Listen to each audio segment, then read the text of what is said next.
What I'll also tell you is that Agent Mulder has developed a consuming devotion to an unassigned project outside the Bureau mainstream.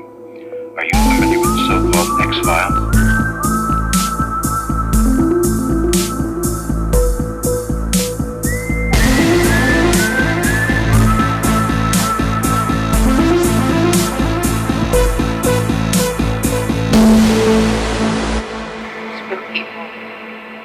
Merry Christmas, everybody. Welcome to the Dark Talk Files. I'm your host, Dan, and I'm joined by my Christmas FBI bro, Paul. How's it going, Paul? Hello, Christmas listeners. I'm very well, thank you. How are you, Dan? Very good, very good. Glad we got a Myth Arc episode this festive season. Oh, fucking hell. Yeah, I've been waiting for this one for what feels like far too long. Yeah. Not a very Christmassy episode, though, so hopefully next Christmas we can sort of time it up with... I'm sure there must be a Christmas X-Files episode out there somewhere. Yeah, I can't think of one, but there probably is, you know. But it's not really about Christmas in the X-Files, is it? It's about aliens and monsters. Well, I would argue Santa Claus is a bit of a cryptid. No, fucking yeah, completely. Creepy-ass cryptid. Yeah, or at least a legend. Yeah, so, finally a Myth Arc. Second to last one of the season. What did you think of this one? E.B.E, extraterrestrial biological entity. This is my favourite so far. Really? Oh, absolutely. I'll go into it in a bit, but this is absolutely my favourite so far. This is everything that I'm all about the X-Files, you know. Because you can get a Myth Arc episode that's good, but it doesn't go into it that deeply and stuff. But this is just like fucking got everything in it for me. Oh, nice. Yeah. Well, let's get into it then. So, cold open in Iraq, where a fighter pilot sees a UFO and shoots it down. The UFO crashes just outside a US Air Force base, and the troops rush to recover it. So there's your pre-credits for this week. What did you think? Yeah, it was cool. Quick, easy, sets you up for the rest of the show, and I'm really got anything to say. It was cool to see a UFO. Yeah, we get another look at a UFO in a minute. So we're in Tennessee, and there is a trucker on his night shift, and he's listening to a police radio scanner, and they're reporting seeing UFOs and chasing them all over the place. There's like dozens of these things. They're like, there's one over there, by the water tower, and there's like loads of cop action, like flashing lights, sirens. The trucker encounters something which causes him to pull over, and he takes his shotgun out and he begins firing at something. We don't see what it is, but what we do see is this gigantic UFO creeping over the tree line. It's just... But we don't see anything else. It cuts away quite quickly. I gotta say, I love the way this UFO looked. Yeah. So firstly, the radio. Yeah. I don't know whether it was just the voice acting or what, but it just sounded like something like a GTA radio station. Yeah. It was just like, it was great. I fucking loved it. It took me back. It made me want to play like San Andreas again. Yeah. And then I was like, I wonder what Dan thinks of this guy's leather jacket, because it was nice, wasn't it? I don't think I've ever owned a brown leather jacket, but I've always wanted to. I've got a brown leather jacket. I bet you have. You slag. I know. You've got loads of jackets. I was born in a leather jacket. God, I love leather jackets. Very cool. So Mulder and Scully are already on the case. The truck driver has been taken into custody, and Mulder and Scully are at the scene, and Scully is doing her hardest to debunk the UFO angle straight away. She's like, oh, well, obviously, Mulder, the truck was struck by lightning, and swamp gas caused everybody to go hysterical and have hallucinations. And I'm just getting sick of Scully at this. Like, she's just like, she's doing the most mental gymnastics to, like, disprove the UFOs. You know, instead of just saying, like, okay, I know it's not aliens, but I can't explain it. She's coming up with all this, like, dumb, stupid theories, which have got just as little evidence as a UFO to make a rational explanation. Like, I'm sorry, I'm still bitter about that Libyan fighter jet story that she believed. I know. I can't get over it. I'm still so annoyed with her for believing that. It's just... I know. It's not her fault, though. It's the way she's programmed, and it probably comes out more when she's got a person working so closely with her on the complete other end of the spectrum who will do mental gymnastics to come up with the supernatural reasons and stuff. You know, she's like counteracting his craziness with her craziness. You know. Yeah, I mean that's true. Yeah, Mulder's just as bad because he like does everything he can to say that it is supernatural. But then in 9 times out of 10, he's correct. Like he guesses what's going on in the episode. You know, I think he's been right every episode bar one, and that was the one where Scully was right, but she was the believer. So yeah. Yeah. Yeah, so we meet the trucker. trucker he's in custody, he is named Ranheim, and he tells Mulder and Scully that he saw a green and orange flying saucer, which is absolute bullshit, because what we saw was this cigar-shaped black UFO with like flashing lights on it. Ranheim claims to have had a cough and a fever since seeing the UFO, which Scully says, yep, definitely Gulf War syndrome. It's like, I don't even think he fought in the Gulf War, I think he says. He just said he was what's the word? A veteran. Vet, yeah. But she's just like Gulf War syndrome. She just, again, clicks to that thing. Yeah, so the police release Ranheim and they just tell Mulder to basically go away. Like, just go away, Mulder. We're not interested. So Mulder and Scully go to leave Tennessee, and I've got to ask, right, why are they travelling on the bus, right? They've got their suitcases and they're on like the National Express. I'm like, come on, where's their car, man? You know, even if they were getting a flight, they could drive to the airport. I thought, God, the feds really don't like Mulder, do they? Yeah, I mean, we see them doing that quite often, renting cars, and they're obviously flying to places, renting cars, driving around. But yeah, maybe they just didn't fancy driving this time. You know, maybe they were a bit tired. I love a coach journey. I do. I'm a big fan of train journeys as well. So yeah, I could see why they might want to just kick back and relax. Yeah, I went on a train to London last November, and it was a direct train. It was like 2 hours long, and I watched. Do you remember The Borrowers from the 90s? Not the film, the TV show. I downloaded from YouTube every episode of The Borrowers, so I watched that on my train journey. It was great. Sorry, was that a CITV show? No, it was BBC. Oh yeah, well, it's a kids show, after school kids show. No, it wasn't an after school kids show. It was on Sundays at like 6 o'clock. So it was. I remember it being really fucking creepy and quite scary, you know, because it was like, oh shit, the borrowers are gonna get busted or eaten by a cat, and. Yeah, it was definitely not just a kids show. I watched it with the fam, you know. Right, okay. Yeah. And on the way back, I watched Star Chaser: Legend of Orrin, one of the films that fucked me up for life as a kid. Was that one of the films that we spent years trying to track down when we were sort of 16, 17, and you told everyone about the film, and everyone was like, oh, I don't know what it is. Because it was either that or Howl's Moving Castle that we were like trying to figure out which one it was. I remember I just knew it was an animation because of the type of film it was. I thought it might be anime, that I'd accidentally watched like a grown-up anime. So we spent a lot of time, I had everyone looking for it, go through different animes, and I discovered Now and Then, Here and There, which is a really good anime. It was very similar, but it wasn't an anime, it was Star Chaser, and after rewatching it back, it's pretty shit, to be fair. But that was a good bit of closure for me. So later on in this reminded me of a film or TV show that I saw when I was a kid that I'm still looking for. So if any listeners out there track this down or even know about it. So I'll just go into it now. This program or film, whatever it was that I saw, I asked ChatGPT to find it for me. And it went through the archives of American and Canadian TV guides that were on within the years of like 1990 to 1993, that kind of time. And it searched for it. It found some films that it could have been, and I watched them and it wasn't them. But I'll tell you more about it later when the scene comes up that reminded me of it. Okay. Yeah. Sorry, a bit of a tangent there. That's all right, you got to do some more speaking now. Right. So this is the episode where we meet the lone gunman, Byers, Frohickey, and Langley. Paul, tell the listeners who the lone gunmen are. So the lone gunmen, not the Lone Rangers, as I have previously called them. They are a group of conspiracy theorists / I don't know, like political anti-government agency. They're like NICAP, but way better. Yeah, way better. Activists, I would say. And activists, yeah, who essentially just believe that the government is covering everything up, down to tracking money. Like who really killed JFK, as they say in this episode. Yeah. So they're a bunch of conspiracy theorists that Mulder's wet dream come true being in that room with them. They're exactly Mulder's type of people. Yeah, they're cool. I like them. I do, especially the guy with the glasses. Which one? He's a bit like the one you know who I mean. The guy who looks like Garth from Wayne's World. Yeah, I was going to say, he's probably, growing up, I always used to think like he was Garth from Wayne's World.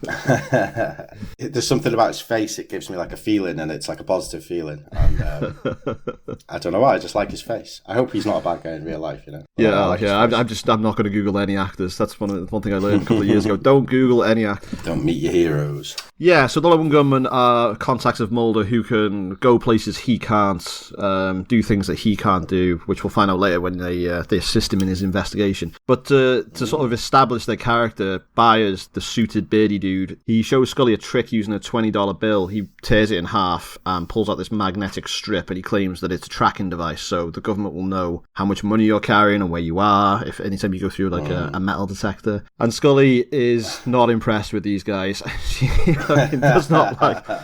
She's like, oh, and they're making all this stuff up to make themselves feel important. It's paranoid delusions. They're the most paranoid people I've ever met. She's so condescending, but she immediately has to eat her words when she finds a listening device hidden in her pen, and she's like, oh, they're right. Yeah. Do you know what though? If you went to that place, I know we're into this kind of stuff, but if you met people like that in real life, you'd probably be a little bit scared and very skeptical of them. Yeah. But she's fuming as well because he's just ripped up her $20 bill. That would be like worth $35 now, maybe. Yeah, it's funny how he didn't use his own money, isn't it? He doesn't carry money though. No, probably not. Yeah, of course he doesn't. Yeah, you're right. He just makes exchanges with cum. Okay, cum. Bit cum. Bit.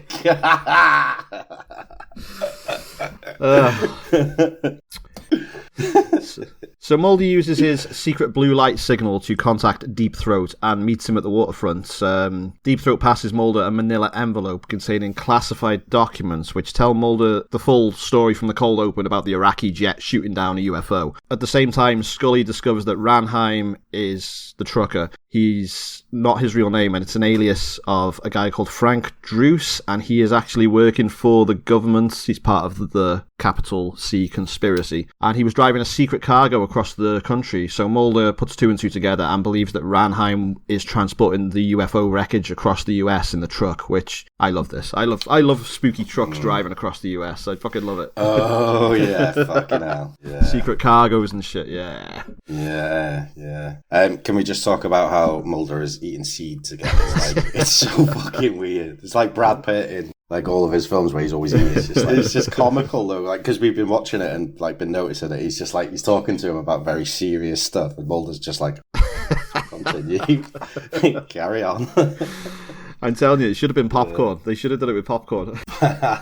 So Mulder and Scully decide to intercept the truck while it's headed to Colorado. But Deep Throat is waiting in Mulder's apartment, and he gives him a new location of where the UFO is. He says it's in Fort Benning, which I think is in Florida. So Mulder now believes that the Ranheim truck is a double bluff, and there isn't a UFO in the truck. This plot is all over the place. So Deep Throat gives Mulder another envelope with photographic proof of a UFO, but Scully thinks it's fake, and she basically proves it to Mulder. She points out all the flaws in it, and Mulder is acting like a stroppy teenager about this. He has a proper hissy fit. He's like a child. He's like, why wouldn't you believe Scully? God! And he storms out like God. Literally like a teenager. It was like a very, very intellectual argument between two toddlers. But this is like Scully using her brain, her analytical, scientific brain to prove a point. And I'm like, this is the Scully we want. The one that's saying, look, this is bullshit and this is why. And Mulder's just being a dick. Exactly. He's a dick here. Yeah, but he's so excited about it, and he's like, he thinks it's real. Like, this is the best. He literally says, like, this is the best photographic evidence of a UFO ever made in history. Yeah, and she's just like, Mulder, it's fake. It's fake. Well, he's made a tit out of himself because when he finds out it is fake, so he takes it to the photo lab to have it analysed, and he realises it's fake because the moon is incorrect. Like, so you've got a full moon in the picture, but the reflection has a crescent moon, and it makes him realise that he can't trust Deep Throat. So when he's speaking to Deep Throat a bit later on, Deep Throat is like, very clever, Agent Mulder. We had our best people working on that photograph. And it's just like, dude, you had two different types of moons and your fucking guys didn't notice. They're just dumbasses. Like, oh, just... There were 4 errors in this picture. I know! And Scully noticed 3 of them just by looking at it. Yeah, like instantly. She whipped out her magnifying glass and she was just like, his reflection's wrong, first of all. So yeah, Mulder meets with Deep Throat in an aquarium, and Deep Throat basically talks. What's funny about that? It's just like a fucking James Bond scene. So first of all, right, I got distracted by the sharks. I ended up just watching the sharks, and then I put it back so I could listen to what they were actually saying. And then I just like, it's so funny that they've just met in an aquarium. It probably cost like $30 each to get in. And like, whereabouts were they going to meet in the aquarium? They're pretty big places, and it's just like they're just standing there with these fucking sharks going in front of them. Yeah. And then I've got something for you here. Deep Throat says, "Did you know that if sharks stop swimming, they die?" And I was like, wait a minute, I'm sure that was like a myth. So I googled it. Okay, I've always thought that was true, but go on. So I just googled, do sharks die if they stop swimming? And the real reason that I knew that it was a myth is because I had an argument with a woman who worked in a pet shop about sharks. They had like tiny sharks in a tank, and I was like, they're not real sharks. She was like, yeah, they are. I was like, no, they're not, because they're not moving. If sharks stop swimming, they die. And we had a big argument in a shop. Anyway, that's not the point. So I googled it, and it says, no, not all sharks die if they stop swimming, as the need to swim constantly to breathe is a myth for many species. Some sharks, called obligate ram ventilators, that's a fucking cool shark name, must keep swimming to force oxygen-rich water over their gills to survive. Examples of these sharks are great white and whale sharks. However, many other shark species, such as nurse sharks and reef sharks, can pump water over their gills using buccal pumping or use spiracles, allowing them to rest on the sea floor. And it says why the myth persists, and it says many popular and well-known shark species such as the great white are obligate ram ventilators, leading to the widespread misconception that all sharks need to swim constantly. And then I thought, well, so some sharks do have to keep swimming, and then I wondered, how do they sleep? So I have that for you as well, Dan, because I knew you were going to ask. I knew you were going to ask. So it says, sharks don't all need to keep swimming to breathe, blah, blah, blah. However, while the others that require the ram ventilation must swim continuously, they experience rest periods where they swim slowly and use half of their brain to stay alert to danger. Sharks exhibit varied resting behaviors, including resting in caves or shelters, and their sleep involves reduced metabolic activity and alertness rather than full unconsciousness. So sharks technically do not sleep. Well, there you go. There you go. This is Shark Talk. The Shark Talk files. Thing is, like, he's right, because the only shark people care about is the great white, and the great white will die if it stops swimming. There you go. What about a hammerhead shark? Yeah, they're the number 2 shark, I think. What about a whale shark? I don't know what they look like. What about a megalodon? Well, I don't think those exist anymore. They still exist, they just don't live anymore. They still exist in our memories, Dan. Yeah, there are no living megalodons, unless you want to watch that Jason Statham film. No, fucking... I saw that at the cinema. You mug. So at the aquarium, Deep Throat talks his way out of it. He says that he didn't want Mulder to solve this case just yet for whatever reason, but he still encourages Mulder to continue with his quest despite the hiccup in their partnership. He warns Mulder that he's still being bugged, which leads to Mulder searching every square inch of his apartment. It's like there's been a burglar, like everything's tipped upside down, there's papers everywhere, he's just trashing his own place, which leads to Mulder finding a listening device in his plug socket. So when Scully arrives, Mulder feigns giving up looking for the truck. He's like, yeah, we'll just have to put this one down to experience Scully, but he like writes her a little note and he's like, no, we are going to find this truck, Scully. Which definitely has a UFO on it. 100%. I stake my reputation on this. But Scully's all for it at the same time. Yeah, she is. Yeah, she knows something's going on because she's been bugged, and so he's been bugged as well. Obviously, she knows she's the one that got the evidence that the truck is carrying a secret cargo. Now, whatever that may be, she doesn't believe it's an alien, but she was like, I need to find out what this is. If anything, she's like, I want to fucking prove to you, Mulder, that this isn't an alien. Do you remember the when she got bugged? Because it literally shows it. Oh, I must have missed that. I must have missed you. Don't think I did that shit intentionally, just to dish you.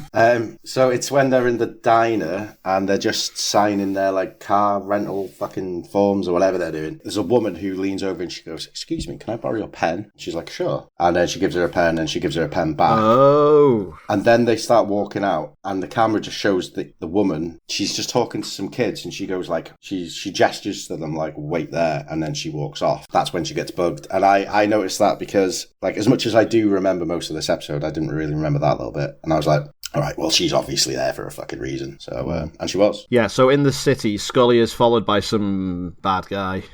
She loses him instantly by hopping in a taxi to the airport, and he can't get a cab. He's like, I need a taxi, and nobody will pick him up, so... That bit when she gets out and she starts going where she's going, she looks around, and he's just, like, pretending to look in a shop. He's just I know, he's so shit, this dude. Like, he's like, right behind her, then she stops, so he stops, he's like, oh, and then he just, like, robotically to look in the window, and she just knows who he is. She's like, oh, it's definitely this guy. She gets it, and then he's just like, and he starts running after the taxi. It's like, you fucking worst agent ever, whoever you are. I know, yeah. Agent Knobhead. Agent Knobhead. Yeah. So Mulder's being followed as well in a car, but he loses his tail with some fancy driving. He just, like, turns into oncoming traffic. He's like, he's been watching me drive. Yeah, I can confirm that that's how you drive. I've been in the car with you many times. I remember going over the Broxton roundabout with you at about 60 miles an hour. Fucking Dukes of Hazzard style.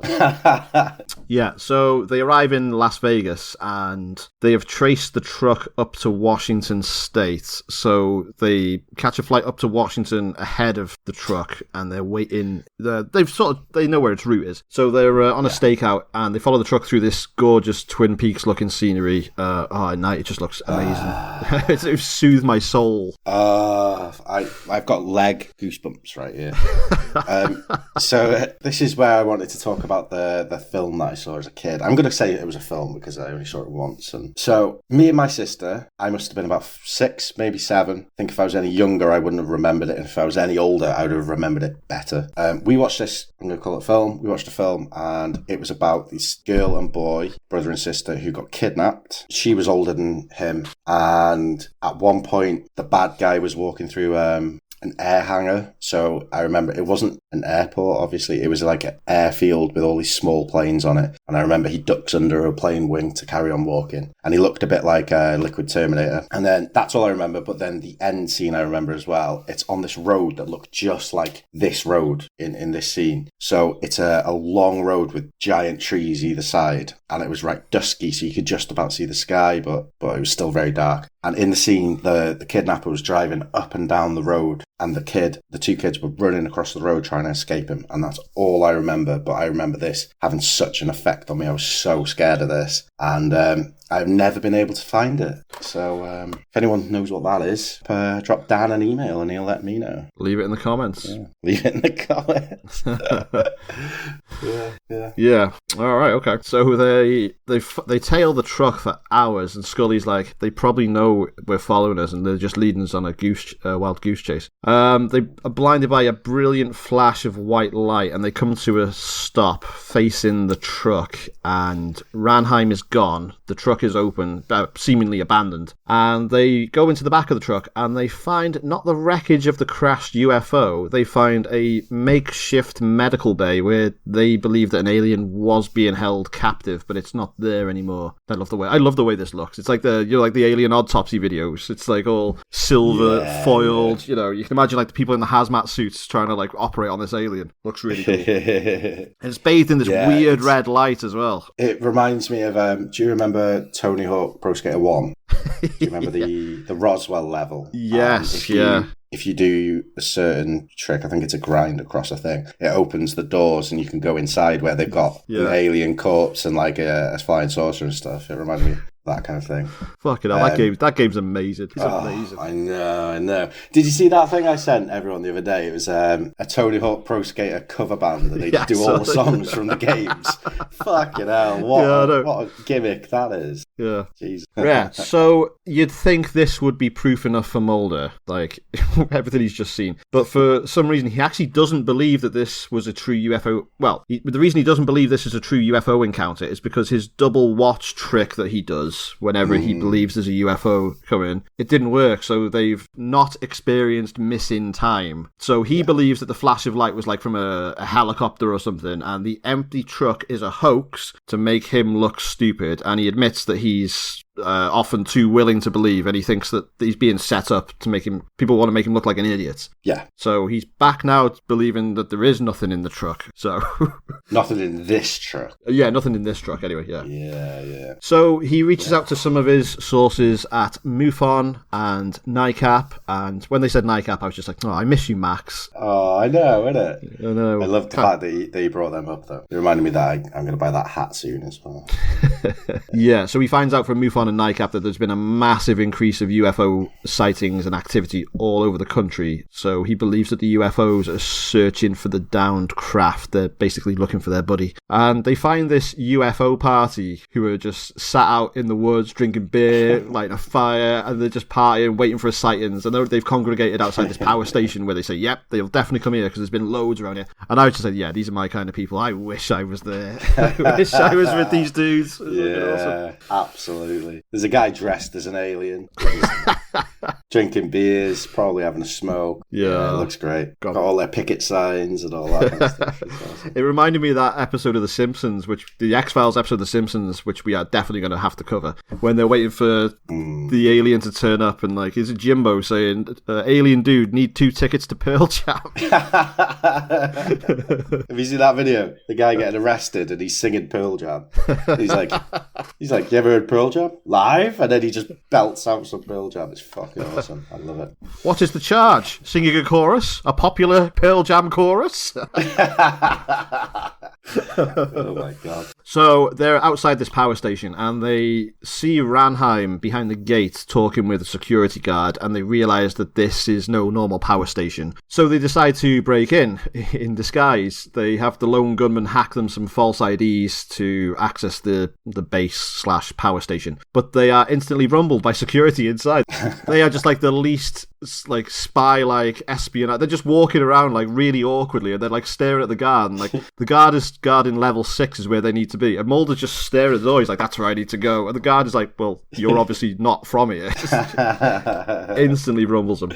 There's only the one guard. I get that, like, it would probably cost a lot of money to get a shit ton of extras and stuff. Yeah. It's just like no one else works here. So they're being escorted out by the guard, and as soon as he tries to walk him off, Mulder just makes a break for it, just like leaps over the guardrails and absolutely does one, bashes through the door into level 6. He's like, see ya! You just see his coat trailing in the wind as he's gone. You see a Mulder-shaped hole in that wall.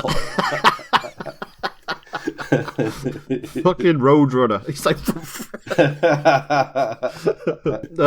so he gets down to like the basement level. It's this like Halloween 3 looking bad guy lair, and he sees this alien incubation chamber, and he comes this close to seeing what's inside before he's rushed by the guards. And they hold him at gunpoint until Deep Throat arrives, and Deep Throat is in charge of this because he's a very high level government operative. Deep Throat, we've seen him like boss around high level FBI dudes in the past. So yeah, Deep Throat is calling the shots here. We have a really powerful conversation between Deep Throat and Mulder. So Deep Throat basically, he says, don't look in there, the alien is dead. And he explains that there is a pact between all the world's nations after the Roswell crash that any alien that lands on Earth has to be exterminated instantly.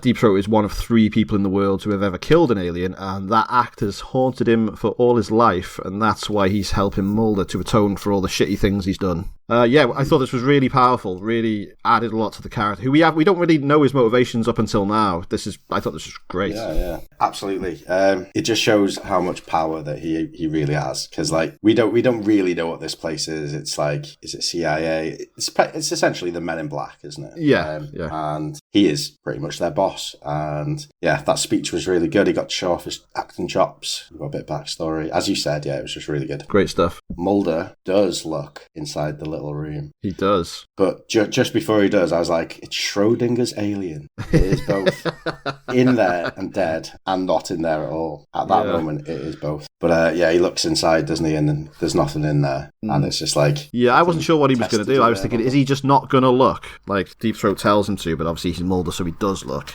And yeah, the room is empty, so he's confirmed that there wasn't an alien in there. So Mulder and Scully are released, and they basically say goodbye to Deep Throat, and watch him walk off into the fog to close the episode. And Mulder is like me. He doesn't have a clue what the fuck is going on in this episode. He's just like, I don't know what to believe after this. Because they've been double bluffed and triple bluffed and like lied to, but then fed true information. So he's just like, I don't know what this was meant to be. What was this exercise designed to prove? You know? Because I think it's leading into Mulder realizing that he can't trust Deep Throat either. Because we know that he can't trust him as viewers, but Mulder doesn't know. So it's giving Mulder that information that maybe he can't trust this dude as well. I think it's to let Mulder know that he can't blindly trust him, but then I think the bit where Deep Throat tells about the alien that he killed, he's saying that it shows to us, I think, that Deep Throat is on the side of the good guys, but he still has to do all this sketchy shit because he can't operate out in the open. Yeah. Which is mad, though, because Deep Throat is meant to be this secret informant for Mulder, and the conspiracy will kill him if they find out. Then he's just let Mulder go in front of every soldier on that base. He's warned him off, and he's like, right, see you, Mulder, off you go. Like, surely they're going to know something's up. Yeah, but he can tell anybody anything. He's got so much power. He's probably just like,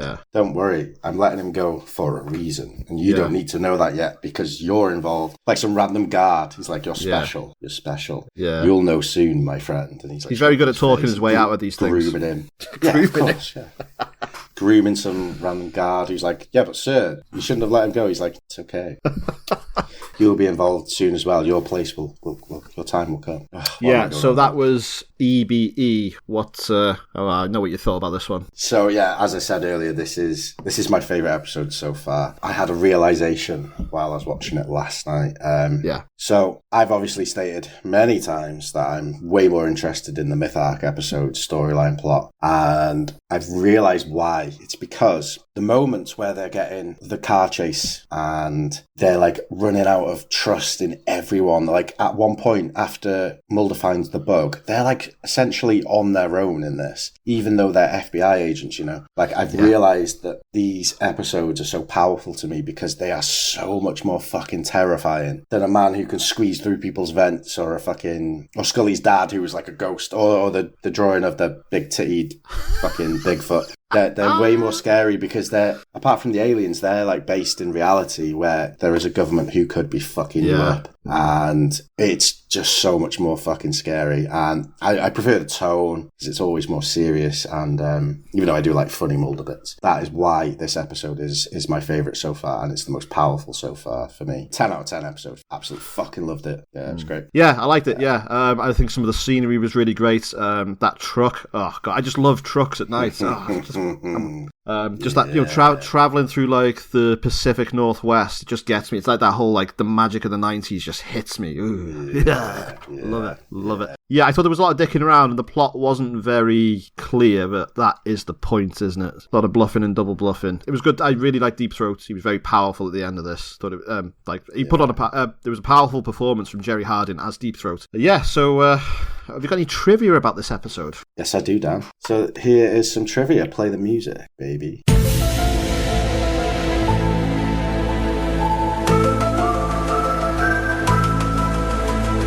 This is the first appearance of the Lone Gunman. Yep, okay. The inspiration for the Lone Gunman came from a group of men that writers Glenn Morgan and Marilyn Osborne met at a UFO convention in June 1993. That's cool as fuck. I like that. It is. Early in the story, Mulder tells Scully about places where he's experienced multiple sightings of UFOs. One that he mentions is Okoboji Falls, which Scully would have known about because she was with him there in Conduit. Yeah, but she's probably just like, I know, he talks about it all the time. The name Mulder uses to infiltrate the military base is Tom Braidwood. Tom Braidwood is the name of the actor who plays Melvin Frohike and is also the first assistant director on the series. The cover name given to Scully is Val Stefoff, which is a variation on Val Stefoff. That's the same fucking thing. Another first assistant director. Casting of Tom Braidwood as Frohike was absolutely casual. Being here's an assistant director. When they were looking for Frohike, nobody found the perfect one. I'm just going to read it how it's written out. Somebody told something like, we need someone repulsive and with the appearance of Braidwood. So he was cast. Repulsive? Yeah. That's harsh. His character's kind of repulsive. But, I mean, he is a bit of a creep towards Scully, but he does develop into, like, you know, we'll get to how he develops. Yeah. As per Dean Langley, his glasses are different for the first several appearances of the Lone Gunman, as the wardrobe department wasn't sure if the characters would return. And then they got their own show, which I've never seen. Have you ever seen Lone Gunman? No, I was just thinking about that. We should definitely cover that. Yeah, maybe we can do a one-off episode every now and then. Roger Cross, who plays the guard in the facility, is a reoccurring actor in the X-Files, with E.B.E. as the first of his 5 appearances throughout the series. He did a good job. Some of the scenes were inspired by photographs sent to the writers by location scouts of a BC hydro power station, which was used as a shooting location. The episode title E.B.E. stands for Extraterrestrial Biological Entity, as we know, because it says in the episode.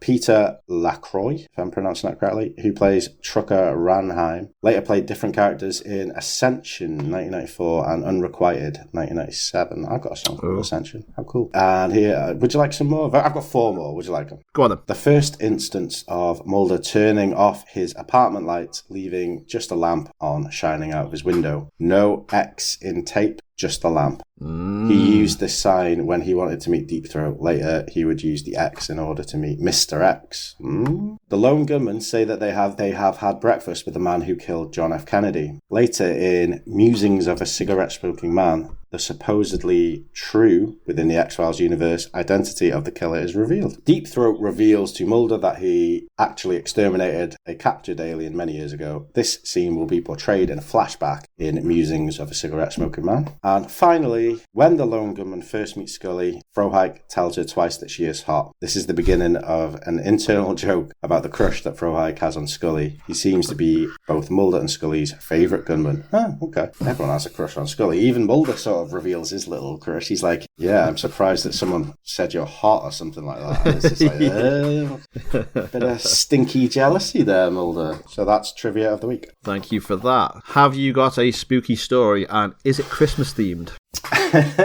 Okay. So within my preparation for this, I went through lots of Christmas stuff, and a lot of it's bollocks, I gotta be honest. So the story that I have is not supernatural. It is spooky because of what it is, but it's not supernatural. I'm going to ad-lib this story as I read it, so bear with me in case it sounds like dog shit. Trigger warning for this story, as it is a true story and it may be triggering. At approximately 11:30 p.m. on Christmas Eve, a man dressed in a Santa suit arrived at a house in a rental car. He had with him multiple 9mm SIG Sauer handguns and a large gift-wrapped package containing a rolling air compressor converted to spray racing fuel. When he knocked on the door, an 8-year-old girl answered. The man then pulled out the handguns and immediately shot, wounding her. He then fired indiscriminately at the fleeing partygoers. After opening fire with the handguns, the man unwrapped the package containing the compressor and sprayed fuel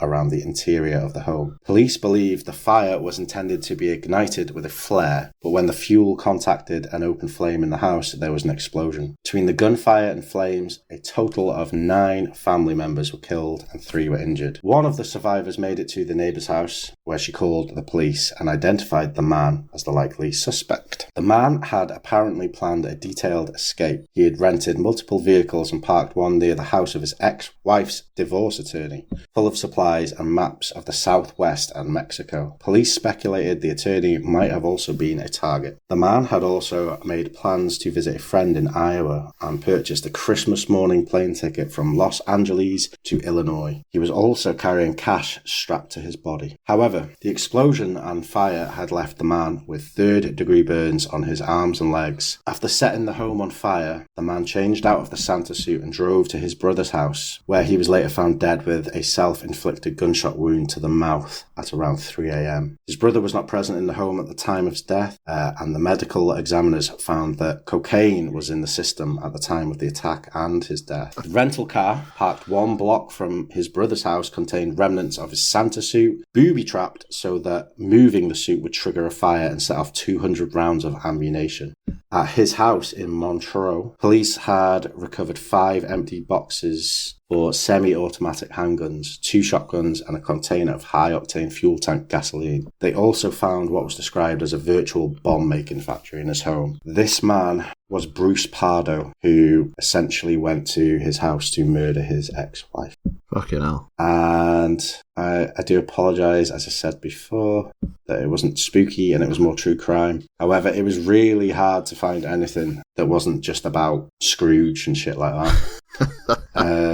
Police speculated that the motive of Pardo's attack was related to marital problems. After the couple wed in January 2006, their marriage quickly fell apart within the first year because Pardo refused to open a joint bank account with her. He also expected his wife to use her own finances to take care of the 3 children, and there is some speculation that the divorce may have also been caused by him concealing a child from a previous relationship for which he did not pay spousal support.